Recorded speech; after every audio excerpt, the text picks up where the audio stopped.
తీసుకొని వచ్చి దాని మీద ఇడ్లీలు, దోసలు అమ్ముతూ ఉంటాడు. ఇంతలో అక్కడ ఉన్న వాళ్ళందరినీ పిలిచి "రండి, రండి ఇడ్లీలు, దోసలు వచ్చాయి" అని చెప్పేసైతే వాళ్ళందరికీ అమ్ముతూ ఉంటాడు. అంతలో అటువైపుగా నర్మద వెళ్తూ ఉంటుంది. అది చూడగానే ఒక్కసారిగా షాక్ అయిపోయి "ప్రేమ, ప్రేమ ఇలా రా నువ్వు" అని చెప్పేసైతే ప్రేమను పిలుస్తూ ఉంటుంది. ఇంతలో అక్కడ ఉన్న ప్రేమ అయితే "ఏంటక్కా" అని చెప్పేసైతే అడుగుతూ ఉంటుంది. "చూసావా అక్కడ వల్లి వాళ్ళ నాన్న రోడ్డు మీద ఇడ్లీలు, దోసలు అమ్ముకుంటున్నాడు. నేను చెప్తే మీరు నమ్మలేదు కదా! ఇప్పుడు నువ్వే స్వయంగా చూడు" అని చెప్పేసైతే ప్రేమకు చూపిస్తూ ఉంటుంది. అది చూడగానే అక్కడ ఉన్న ప్రేమ అయితే ఒక్కసారిగా షాక్ అయిపోతూ ఉంటుంది. "అదేంటక్కా ఈయన ఇడ్లీలు, దోసలు అమ్ముకుంటున్నాడు. ఆయన ఏదో ఫైనాన్స్ కంపెనీని నడుపుతున్నాడు. అలాగే వీళ్ళు కోటీశ్వరులు అని ఎన్నో గొప్పలు చెప్పారు కదా!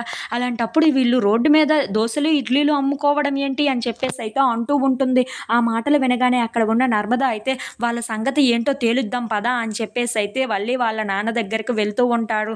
ఇంతలో అక్కడ ఉన్న వల్లి వాళ్ళ నాన్న అయితే "రేయ్! ఎప్పుడు దోసలు, దోసలు అంటారేంట్రా? ఇడ్లీలు కూడా వేసుకోండిరా. ఇడ్లీలు వేసుకొని, నెయ్యి వేసుకొని, కొంచెం కారం పొడి వేసుకొని తింటే దానమ్మ ఉంటుందిరా. తినండి, తినండి బాగా తినండి" అని చెప్పేసైతే అంటూ వాళ్ళందరినీ ఎంకరేజ్ చేస్తూ ఉంటారు. ఇంతలో నర్మద, ప్రేమ అయితే అక్కడికి వచ్చి అక్కడ ఉన్న వాళ్ళ నాన్న వల్లి వాళ్ళ నాన్నని చూసి ఒక్కసారిగా షాక్ అయిపోతూ ఉంటారు. ఇంతలో అక్కడ ఉన్న వల్లి వాళ్ళ నాన్న అయితే "మీకేం కావాలి? మీకేం కావాలి?" అని చెప్పేసైతే అందరితో చాలా సరదాగా మాట్లాడుకుంటూ తన ఇడ్లీలని, దోసలని అమ్ముకుంటూ ఉంటాడు. ఇంతలో అక్కడ ఉన్న నర్మద "బాబాయ్ మాకు కూడా 2 ఇడ్లీలు ఇవ్వు, 2 ప్లేట్‌లు ఇడ్లీ ఇవ్వు" అని చెప్పేసైతే అడుగుతూ ఉంటుంది. ఆ మాటలు వినగానే అక్కడ ఉన్న వల్లి వాళ్ళ నాన్న అయితే "ఇదిగో అమ్మాయి మీకోసం కూడా తీసుకొని వచ్చాను. ఇగో నెయ్యి కూడా వేశాను" అని చెప్పేసైతే అంటూ తన ప్లేట్‌కి చేతికి ఇస్తూ ఉంటాడు. అది చూడగానే అక్కడ ఉన్న నర్మద అయితే చాలా కోపంగా వల్లి వాళ్ళ నాన్న వైపు చూస్తూ ఉంటుంది.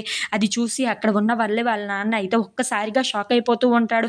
"అయ్యయ్యో! ఏంటి ఇలా దొరికిపోయానే! ఇప్పుడు ఏం జరుగుతుందో ఏంటో" అని చెప్పేసైతే చాలా టెన్షన్ పడిపోతూ ఉంటాడు. If you like this video